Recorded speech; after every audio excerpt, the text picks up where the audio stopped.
할렐루야. 네. 반갑습니다. 미래 세대 참 좋은 일입니다. 듣기 좋고 유초등부, 중고등부, 대학부, 청년부 다 통틀어서 미래 세대라고 그러니까 아주 참 새로운 느낌이 들고 진정으로 우리 세택교회가 미래 세대가 앞으로 50년을 책임지는 그런 교회가 되어야 될 텐데 오늘도 부족하지만 선포되는 말씀을 통해서 그런 꿈과 비전을 가지고 우리가 신앙생활 하는데 좀 유익이 됐으면 하는 마음으로 오늘 말씀을 증거하고자 합니다. 오늘 목사님께서 읽어주신 마태복음 5장 13절로부터 이하의 말씀해 주셨는데 마태복음 5장서부터 7장까지 특별히 산상설교 또는 산상수훈, 산상보훈 이런 식으로 얘기를 합니다. 예수님께서 산에서 그리스도인의 모든 그 품성서부터 해야 될 일, 하지 말아야 될 일, 이런 여러 가지 사명, 신분 이런 것들을 설교하신 그 내용이 마태복음 5장 7절에 있는 말씀입니다. 7장에. 그래서 오늘 5장서부터 시작되는데 1절부터 12절까지는 그리스도인의 성품, 즉 성도가 갖춰야 할 자격을 팔복, 8가지 복이죠. 팔복 선언을 통해서 천명하셨습니다. 그렇게 천명하신 이후에 제일 먼저 하신 말씀이 오늘 13절로부터 16절에 이어지는 말씀입니다. 즉 그것이 뭐냐? 성도의 신분과 그 사명입니다. 천국 시민이 갖춰야 할 성품과 그 다음에 갖춰야 할 자격을 말씀하신 게 제일 그러면 네 세상 가운데 나가서 네 신분이 뭐며 그럼 네 사명이 뭐냐? 그 이어서 그 뒤에 할 것, 하지 말 것, 해야 할 것, 뭐 이런 것들을 쭉 이제 10장까지 풀어가시는데, 그래서 오늘 그 팔복선언이 있은 이후에 이어지는 바로 그리스도인의 신분과 사명에 대한 말씀을 오늘 전하고자 합니다. 그래서 두 가지가 있는데, 하나는 소금과 빛이라는 표현. 너희는 그리스도의 신분은 세상 가운데서 소금과 빛이다. 그리고 그리스도인의 사명은 소금과 빛에 걸맞게 세상 가운데서 살아가는 것이다. 요약하면 이거예요. 설교 끝이. 그리스도인의 바로 신분은 세상 가운데 소금과 빛이고 사명은 그 소금과 빛에 걸맞게 살아가서 하나님 나라를 확장하라. 이게 예수님 설교의 요지고 결론이에요. 그러기 위해서 오늘 이제 소금과 그런 빛이 어떠한 역할을 하고 우리가 어떤 모습을 그 가운데 배워야 할 것인가 하는 문제를 주어진 시간 안에 여러분과 함께 같이 나눠보고자 합니다. 먼저 소금. 소금은 뭐 우리가 다 잘 아는 소금. 그 소금의 특성 이제 몇 가지 한번 적어봤습니다. 첫 번째는 소금은 방부제입니다. 그렇죠? 너희는 세상의 소금이니 소금이 만약 그 맛을 잃으면 무엇으로 짜게 하리요? 후에는 아무 쓸데없어 다만 밖에 버려져 사람에게 밟힐 뿐이라. 오늘 13절에 있는 말씀이죠. 생선을 신선하게 유지하고 부패를 막기 위해서 제가 어제도 고등어 한 선을 사러 갔는데 역시 소금을 쳐서 부패하지 않게 그렇게 해서 팔잖아요. 그래서 생선을 신선하게 유지하고 부패를 막기 위해서는 우리는 소금을 칩니다. 성도들은 죄로 말미암아 썩어져가는 세상에 부패를 막을 사명이 있다는 것을 깨닫게 하는 그런 말씀입니다. 지금 이 사회는 과학의 발달, 지식의 발달로 인해서 여러 가지로 정신없이 사회는 변화해가고 있고 또 점점 더 그런 가운데 인간성은 힘이 말살되어 가고 있습니다. 과거 몇십 년 전에는 아까 우리 목사님이 청년이라고 소개해주고 얼마나 좋은지 몰라요. 저 청년입니다. 과거 몇십 년 전에는 전혀 상상하지도 못하는 그런 사건 사고들이 일어나요. 감히 머릿속에 없던 왜 인간성이 말살되고 부패가 됩니다. 그 사회는 점점 구석구석 부패하고 그럴수록 그런 사회 가운데 같이 살아가는 그리스도인들이 바로 방부제 역할, 소금의 특성 중에 하나가 방부제, 그 역할을 해야 된다는 것입니다. 성도는 이 사회의 방부제가 되어야 한다고 오늘 성경은 소금의 특성을 통해서 우리에게 말씀합니다. 두 번째는 소금은 맛을 내는 조미료입니다. 맛을 내는 조미료는 욥기 6장 6절에 이런 말씀이 있어요. 싱거운 것이 소금 없이 먹히겠느냐? 달걀 흰자위가 맛이 있겠느냐? 뭐 이런 여러 성경 구절 기억하시고 있는지 욥기 6장 6절이 있어요. 소금이 들어가지 않고는 음식의 맛을 낼 수가 없습니다. 맛을 낸다는 것은 다른 표현을 바꾸면 기쁨을 준다는 것입니다. 즉 성도가 세상 안에서 공동체에 들어갔을 때 그 공동체에 기쁨을 줄 수 있는 자가 돼야 된다는 사실. 꽤 만내는 삶, 조미료 같은 삶. 예수님께서 가나의 혼인잔치에 갔을 때 예수님이 계신 혼인집에 새 포도주가 나와 사람들을 기쁘게 만들었습니다. 이 세상은 무미건조한 세상이고 조화를 잃는 사막 같은 세상이 점점 되어가고 있습니다. 바로 성도가 공동체 안에 들어갔을 때 황무지가 변하여 옥토가 되고 그 옥토에 사랑을 심어서 꽃을 피우는 사명이 심오한 세상에서 우리는 성도들이 해야 될 역할이 아닌가라는 걸 오늘 성경의 말씀을 통해서 다시 한번 되새겨봅니다. 그래서 세상에서 성도는 늘 성령으로 충만해서 성도가 가는 곳에, 그리스도인이 가는 곳에 기쁨과 희락이 넘칠 수 있는 그런 가정, 그런 공동체, 그런 사회가 될 수 있도록 그리스도인에게 사명이 있다는 것입니다. 그 다음에 세 번째, 소금은 성경 레위기 2장 13절에 보니까 내 모든 소재물에 소금을 치라. 내 하나님의 언약의 소금을 네 소재에 빼지 못할지 네 모든 예물에 소금을 드릴지니라. 언약의 소금이라는 표현이 있습니다. 언약의 소금은 불변성, 변치 않는 성질, 또한 신실성이라는 그런 의미, 영적인 의미를 내포하고 있습니다. 하나님과의 관계가 이웃과의 관계에서 성도는 늘 신실해요. 아, 저 사람 믿을만해. 저 사람 말이면 그래, 내가 믿어. 그러나 반대로 우리 교회 다니는 사람을 뻔히 아는데 저 사람이 말하면 다 뻥이야. 얼마나 몇 프로나 진실이 있을까? 이런 식으로 반응한다면 얼마나 서글픈 일이겠습니까? 하나님과의 관계에서, 사람과의 관계에서 성실하고 신실한 그런 모습을 보이는 것이 또한 그리스도인의 신분에 걸맞는 사명을 이루어 나가는 그런 삶의 모습이라고 언약의 소금이라는 말씀을 통해서 한번 생각해 보았습니다. 그렇다면 소금이 그런 특성이 맛을 내고 조미료 역할을 하며 그 다음에 부패를 방지하고 그 다음에 신실한 언약을 드러내는 그런 소금이라면은 그것을 어떻게 그 소금 노릇을 하면서 세상 가운데 살아갈 수 있을까? 몇 가지 한번 생각해 봤습니다. 첫 번째는 야고보서 9장 50절 말씀에 마가복음 9장 50절 말씀에 이런 말씀이 있습니다. 소금은 좋은 것이로되 만일 소금이 그 맛을 잃으면 무엇으로 이를 짜게 하리요? 너희 속에 소금을 두고 서로 화목하라 라는 말씀. 소금을 두고 서로 화목하라. 여기서 소금은 복음을 얘기하는 거죠. 그러므로 복음을 바로 가르치고 전해야 하는 것, 이것이 소금 노릇하는 방법 중에 하나일 겁니다.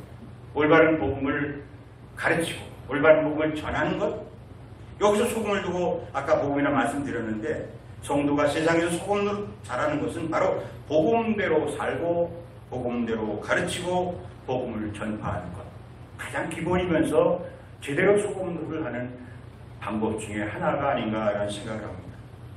두 번째는 야고보서 1장 27절에 이런 말씀입니다. 경건은 자기를 지켜 세속에 물들지 아니하는 것이다. 경건이 뭐냐? 나를 지켜서 세상 세속에 물들지 않게 하는 것이 경건이다. 그러므로 여기서 소금의 사명을 소금 노릇하는 두 번째 방법은 자신의 신앙의 순결성을 지키는, 누가 안 지켜줘. 내가 지켜야 돼. 변하지 않도록, 변질되지 않도록 신앙을 지키고 신앙을 유지하는 것 본인 책임. 성도 한 사람 한 사람은 가정과 사회에 바로 핵입니다. 먼저 성도 한 사람 한 사람이 신앙의 순결성이 굉장히 중요합니다. 교회도 마찬가지입니다. 가정으로부터 교회로부터 공동체로부터 나라 이르기까지 한 사람 한 사람의 성품과 그 사람의 여러 가지 이런 모습들이 바로 그 공동체를 구성하는 형태이기 때문에 그렇습니다. 바로 자신의 순결성을 지키는 것이 우선이라는 것 말씀입니다. 세 번째는 소금은 그 특징이 희생적이라는 것입니다. 요한복음 12장 24절에 한 알의 밀이 땅에 떨어져 죽지 아니하면 하나 그대로 있고 죽으면 많은 열매를 맺는다. 우리가 잘 아는 성경의 말씀입니다.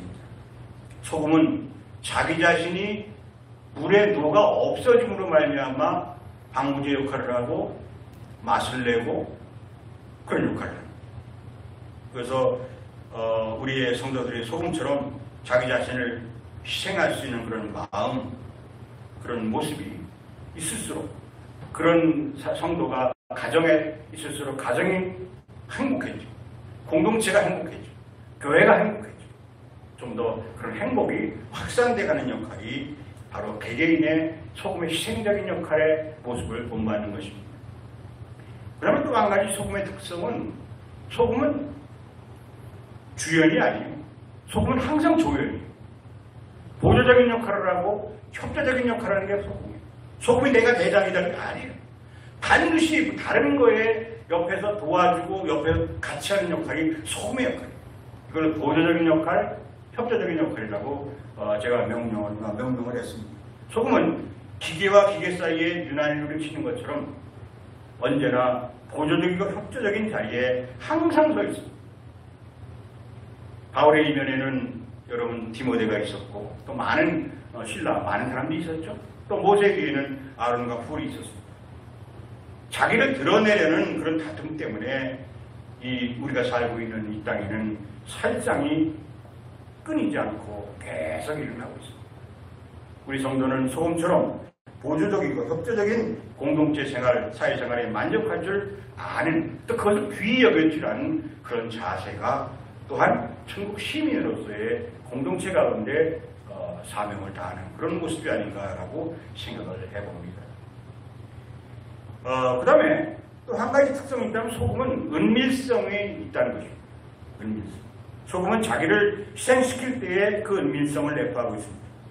성도는 신앙으로 선행과 기도와 구제의 은밀성을 지녀야 함을 마태복음 6장에 가면은 집중적으로 기도와 구제와 선행에 대해서 성경은 말씀하고 있죠.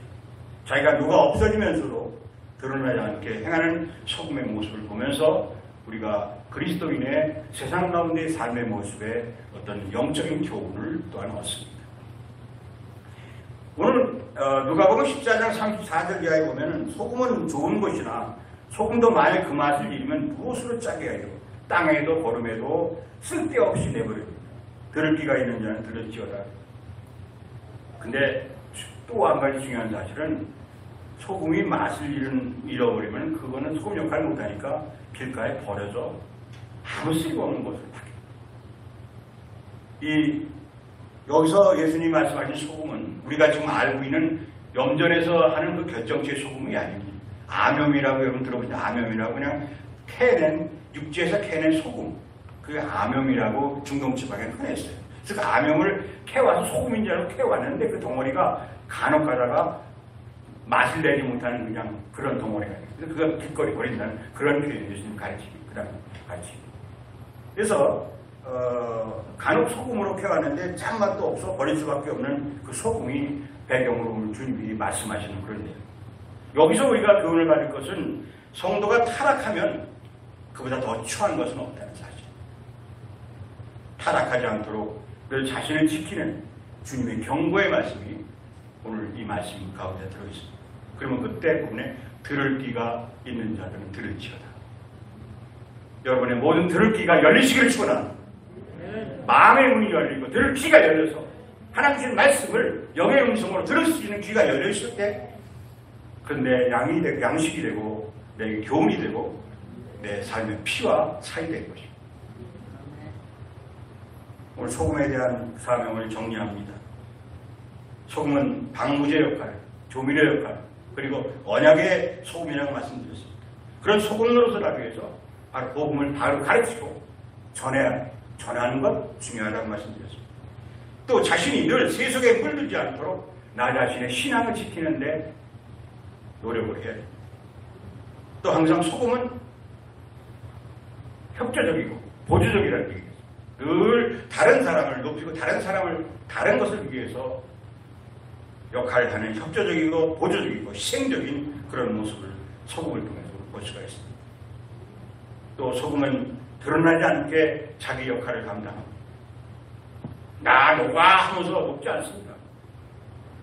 그냥 자기도 모르게 옆에 들어가서 사이사이 들어가서 없어지면서 상대를 높이는 게 소금의 역할입니다. 영적인 교훈을 우리가 얻어야 됩니다. 성도가 타락하면 그보다 더 취한 것은 없습니다. 바로 타락하지 않도록 조심하고 말씀으로 무장해야 한다는 것을 가르치고 있습니다. 두 번째 성도의 사명은 그리스도인의 신분과 사명 두 번째는 세상의 빛으로서의 그 빛을 비추는 것입니다. 오늘 16절에 보니까 너희 빛이 사람에게 비치게 하여 그들로 너의 착한 행실을 보고 하늘에 계신 너희 아버지께 영광을 돌리게 하라 그랬습니다. 드러내는 모범이 되는 적극적인 사명, 이게 빛의 사명. 드러나지 않는 소극적인 사명, 소금의 사명. 이 두 가지가 다 필요해요. 세상 가서 살아가면은 그런 소금 같은 사명도 필요하지만 모범을 보면서 세상 같은 빛의 역할을 할 수 있는 그런 드러나는 사명도 성도에게 필요하다는 사실. 그래서 소금과 빛의 두 가지 사명을 주님이 말씀하십니다. 여기서 너희는 세상의 빛이라고 선언합니다. 5장 4절에 너희는 세상의 빛이다.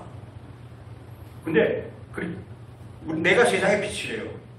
다른 성경 보니까 여기서 예수님께서 요한복음 8장 20절에 나는 세상의 빛이다.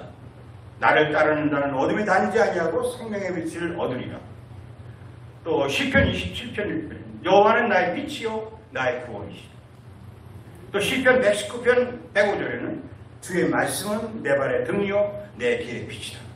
예수님이 빛이요 요 하나님 빛이시요 말씀의 빛이라고 이렇게 성경을 말씀하는데 너희는 세상의 빛이라고 말씀해요. 무슨 말입니까? 이 말씀은 우리 주님은 요한복음 1장 9절에 있는 말처럼 참빛입니다. 성도는 그 참빛인 주님의 빛을 받아서 반사하는 그 빛이라는 의미입니다. 똑같은 빛은 아니지만 세상 가운데서 너희는 내 빛을 받아서 너희 반사체의 빛을 비추는 그런 빛으로 살아가는 의미에서 너희는 세상의 빛이다. 너희는 우리 그리스도인들이.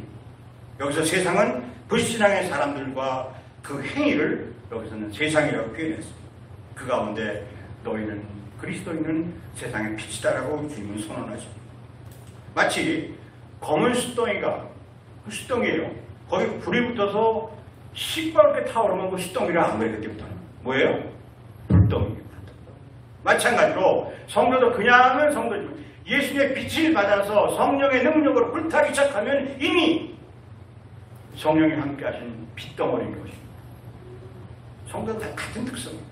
숯덩어리가 불이 붙은 불덩어리가 되듯이 마찬가지로 그리스도인도 성령의 빛을 받으면 그 빛이 환히 빛나는 세상의 빛된 사명을 감당할 수 있다고 하는 것입니다. 다음은 빛의 특성에 대해서 알아봅니다. 우리 빛글은 누구나 태양을 연상을 합니다. 엄청난 밝은 광채를 내고 엄청난 열을 발산하고 그 다음에 모든 것 다 태워 여러 가지 태양의 특성이 있습니다. 그래서 첫 번째 그 빛을 내죠. 아주 밝은 광채를 내는데 죄악 세상을 어둠이라고 했고 진리로 인도함을 받는 것을 낮이라고 성경은 했는데 성도는 영감의 말씀으로 인도함을 받아서 눈을 뜨고 사는 그런 존재가 바로 성도들입니다. 그러므로 우리는 이 태양의 특성 가운데 빛을 통해서 밝은 빛을 통해서 진리 가운데로 인도하는 그 빛을 우리는 생각할 수가 있습니다. 두 번째는 태양의 특성은 열입니다. 뜨거운 열. 잠시라도 태양이 그렇게 뜨거운 날씨도 구름이 가리니까 태양빛을 차단하니까 얼마나 서늘합니까? 그만큼 뜨거운 빛인데 태양은 열을 내고 있습니다. 열은 에너지의 원동력이 될 수 있습니다.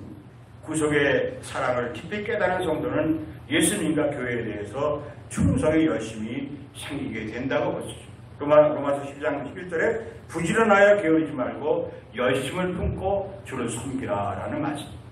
즉 태양의 열은 우리의 성도의 열심을 상징한다고 볼 수 있습니다. 열심을 품고 주를 섬기는 모습, 빛된 모습 가운데 하나 살펴볼 수 있습니다. 또 한 가지는 말라기 4장 2절 말씀에 내 이름을 경외하는 너희에게는 공의로운 해가 떠올라서 치료하는 광선을 비추리니 너희가 나가서 외양간에서 나를 나온 송아지같이 뛰리라. 그래서 이제 치료하는 광선이라는 표현이 나옵니다. 즉 태양에는 살균성이 있습니다. 모든 걸 살균하는, 균을 죽이는, 이건 다른 표현을 하면 영적인 의미로는 속죄의 의미입니다. 비단에는 살균성이 있나니 우리 주님의 십자가 빛 앞에 설 때에 우리는 구속의 은총을 누릴 수가 있는 것입니다. 우리 하나님은 소멸하는 분이십니다. 또 한 가지 이제 태양의 모습을 가운데 태양은 결실작용을 한다는 특성이 있습니다. 태양빛을 통해서 광합성을 하다는 모든 이 땅의 생물이 살아갈 수가 없고 열매를 맺을 수가 없습니다. 빛 대신 주 안에 있으면은 아름다운 축복의 열매를 맺을 수가 있다는 영적인 의미로 우리는 받아들일 수가 있습니다. 오늘 에베소 5장 9절 말씀에 빛의 열매는 모든 착함과 의로움과 진실함의 이름이라. 여러분 빛의 열매 많이 맺으시기 바랍니다. 그 열매는 선의 착함의 열매, 의로움의 열매, 그 다음에 진실함의 열매. 세상 가운데 꼭 살아가면서 필요한 그런 요소들입니다. 진실해야 되고 의로워야 되고 많은 선행을 또한 해. 이런 것들이 바로 빛의 열매라고 성경은 선언하고 있습니다. 자, 그렇다면 이제 어떻게 하면 아까 소금 노릇하는 방법을 봤는데 어떻게 하면 빛 노릇을 할 수 있겠는가? 성경 말씀을 잠깐 통해서 몇 가지만 봅니다. 첫 번째는 등불을 켜서 말 아래 두지 않고 등경에 둔다고 성경은 말합니다. 여기서 말이라고 하는 것은 타는 말, 우리 젊은이들은 타는 말이 아니라 곡식을 담으면 말이 있어요. 말되에 할 때 그 말. 그 말을 얘기합니다. 옛날에는 등불을 켜서 그런 곡식을 재는 말 위에다가 이렇게 올려놨대요. 팔레스타인에서. 그래서 그런 의미에서 말 아래 두지 않고 말 위에 둔다 이런 표현을 쓴 거예요. 우리는 등잔을 저도 옛날에 어릴 때 등잔불을 켜고 살았습니다만은 이렇게 등잔하는 나무가 있고 그 위에 등잔을 올려놓는 거치대가 있어요. 거기에 사기로 된 등잔 놓고. 근데 등잔도 어떤 데 없어서 그냥 들기름 갖고 이런 종지에다가 들기름 부어가지고 창호지를 심지 말아서 거기다 불을 피고 아주 희미한 덤빛 가운데 산 적도 있습니다. 이렇게 그래서 이 등불을 밝게 켜기 위한 몇 가지 가장 중요한 요소가 있죠. 첫 번째 두 가지 기본 요소가 있어요. 하나는 등불을 켜기 위해서는 기름이 있어야 돼요. 그 다음에 또 하나는 심지가 있어요. 여기서 이 기름과 심지가 의미하는 의미가 큽니다. 기름은 그리스도인으로서의 영적인 신적인 요소인 성령의 기름을 의미합니다. 그리고 여기서 심지는 인적인 요소로서 사람의 희생의 심지를 말합니다. 심지가 타지 않으면 절대 불을 밝힐 수가 없어요. 마찬가지로 이 두 가지 기름이 있어야 하고 심지가 있어야 하고 즉 성령의 기름으로 채워져야 하고 거기에 사람으로서의 인적인 자기 희생이 따라야만 그걸 통해서 불을 밝힐 수 있다는 것이죠. 빛을 발할 수 있다는 것이죠. 그리고 여기 보니까 등경에 들어가고 있어요. 이건 성도의 거룩한 생활을 말합니다. 말 아래 둔다고 하는 여기 성경의 의미는 죄를 짓고 의를 행하면 의는 보이지 않는다는 의미를 포함합니다. 아무리 불을 켜도 죄를 짓고서 의를 행하면 그 의가 나타나지 않는다는 이걸 말 아래 둔다라는 의미로 우리가 해석을 할 수가 있습니다. 그러니까 성도가 의를 행하고 죄를 지으면 죄만 드러나는 의미로 삼가 말 아래 둔다면 늘 조심하라는 의미를 포함하고 있습니다. 그 다음에 15절에 보니까 집안 사람에게 먼저 비추라고 합니다. 행여나 나 때문에 믿음 생활에 나쁜 영향을 주는 자가 없는가 조심해야 하는데 내 주변부터 돌아볼 필요가 있습니다. 내 믿음의 모습이 그리스도인의 모습이 가장 가까운 곳으로부터 가장 많이 만나는 사람으로부터 어떻게 평가가 되고 받아들여질까 이런 걸 늘 돌아보면서 살아갈 때 아마 우리의 경건을 지키는 아름다운 모습 가운데 하나지 않은가 생각을 합니다. 그래서 빛은 가까울수록 밝게 비추는 그런 특성이 있습니다. 빛으로 우리가 함으로써 우리 가장 가까운 이웃들에게 가장 가까운 사람들에게 그 빛을 전파하고 그들을 그리스도 안에서 의로운 그리고 하나님 열매를 많이 맺는 생활할 수 있도록 이끌어가는 것, 그리고 영향을 주는 것, 이제 중요한 일 중에 하나라고 생각합니다. 그리고 빈 노릇을 하는 자에게 성도들에게 임하는 축복을 성경은 몇 가지 얘기를 하는데 마태복음 5장 15절에 등경해야 된다는 표현을 씁니다. 그 높은 자리에 올리운다는 의미인데요. 빈 노릇하는 자는 주님은 머리가 될지언정 꼬리가 되지 않도록 그 사람을 인도해 주시고 축복해 주시고 모든 필요를 채워주시는 주님의 축복이 임하는 자가 될 것입니다. 그 말씀을 듣고 지켜 행하는 성도, 그리고 말씀을 떠나 자랑하고 그러나 치우치지 않은 성도, 또 요새 가장 중요한 것 중에 하나가 혼합신앙. 교회 다닌다고 하면서도 교회 다니는 사람답지 않은 여러 가지 세상의 모든 것들, 물씨를 같이 짬뽕시켜서 혼합시켜서 믿음 생활하는 그런 위험성이 많이 따르게 되는데, 그런 것으로부터 가능한 한 우리 자신의 경건을 지키는 모습들이 요구되는 것입니다. 그래서 우리는 창조하신 목적대로 살게, 심령이 늘 평안하고 행복할 때 아마 가장 큰 행복이 아닌가 생각을 합니다. 나의 빛이 그리스도인으로서의 착한 행실이 사람 앞에 비추게 되면 그 자체가 나를 창조하시고 하나님의 자녀로 불러주신 하나님께 영광을 돌리는 일이 될 것입니다. 두 번째 사명인 빛의 사명에 대해서 말씀드린 다시 한번 요약을 합니다. 빈 노릇하기 위해서는 희생의 심지가 필수적이라는 사실. 내가 절대 손해 안 보고 절대 희생 안 하려고 하면서 영광만 열매만 맺으려고 하는 건 절대 이루어지지 않습니다. 내가 투자해야 되고 내가 손해봐야 되고 내가 참아야 되고 내가 먼저 나서야 되고 이런 것들이 다 희생의 심지 안에 포함됩니다. 하늘의 밀이 땅에 떨어져 죽어야 많은 열매를 맺듯이 나 자신의 희생과 헌신과 손해를 감수하는 마음이 선행될 때 이런 역할들이 이루어지리라 생각을 합니다. 이 희생의 심지는 예수 그리스도의 십자가 죽음을 조금이라도 나에게로 옮겨오는 삶의 발자국이다. 조금만이라도 작은 요만큼이라도 나한테로 옮겨오는 그 희생의 심지. 나와 가장 가까운 거리에 있는 가족, 친구, 동료들에게 그리스도인으로서의 향기와 모습을 드러낼 수 있습니다. 우리 나의 말과 습관, 행동 이런 것들이 그렇게 훈련도 돼야 되고 또 자기 노력도 필요한 것입니다. 또한 착한 행실을 그들에게 보이는 것입니다. 착한 행실은 변화된 그리스도인으로서의 모습이 착한 행실일 것입니다. 나의 그리스도인으로서의 착한 행실이 말 아래에 갇히지 않도록 늘 삼가 조심해야 할 것입니다. 말 아래 든다는 아까 의미를 말씀드렸는데 의를 행했지만 죄를 같이 행하기 때문에 죄만 드러난다는 그 모습이 말 아래 든다는 모습. 등경해야 된다는 말씀은 죄를 삼가서 그리스도인의 의가 드러나게 하는 모습의 삶으로서 성도의 드러나는 사명의 모습일 것입니다. 오늘 저는 짧은 시간이지만 이 두 가지 소금의 사명과 빛의 사명에 대해서 같이 생각해보면서 또 미래 세대 우리 청년들을 좀 참석했고 우리 성도 참석까지 했지만 같이 한번 미래를 바라보면서 이런 모습으로 그리스도인의 신분답게 그리스도인의 사명을 세상 가운데서 실천하며 나가는 방법, 오늘 우리 잘 아는 내용이지만 한번 생각해 보았습니다.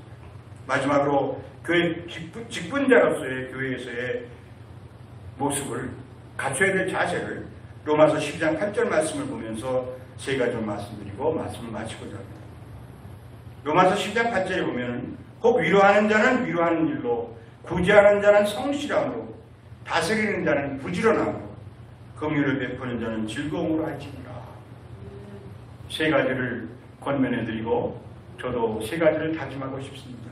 첫 번째는 성실함입니다. 어떤 직분을 맡든지 어떤 자리에 있든지 무엇을 하든지 기본적인 마음이 심령 상태가 성실해야 돼요. 그냥 잠깐 보이기 위해서 높은 사람 잘 보이기 위해서 그게 아니라 늘 성실함. 두 번째는 부지런함. 게으름은 아니에요. 부지런함. 세 번째는 자원하는 마음, 즐거운 마음. 억지로 하지 마세요. 억지로 하면 내 손해고 굳이 그 공동체도 이익 때문에 아무것도 없어요. 즐거운 마음, 자원하는 마음. 이게 교회를 섬기든 세상 가운데 조직 가운데 조직의 일원으로서 활동을 하든 이 세 가지 성실함과 부지런함과 즐거운 마음으로 하는 자원하는 마음으로 하는 이것은 꼭 필요한 사회생활 하는데 중요한 덕목이라고 생각을 합니다. 오늘 여러분의 삶 속에 우리 선택교회 모든 재직들의 삶 속에 이런 모습을 가득 차서 하나님 기뻐 받으시고 하나님이 귀하게 쓰시는 여러분 되시길 주님의 이름으로 축원을 드립니다. 기도하겠습니다.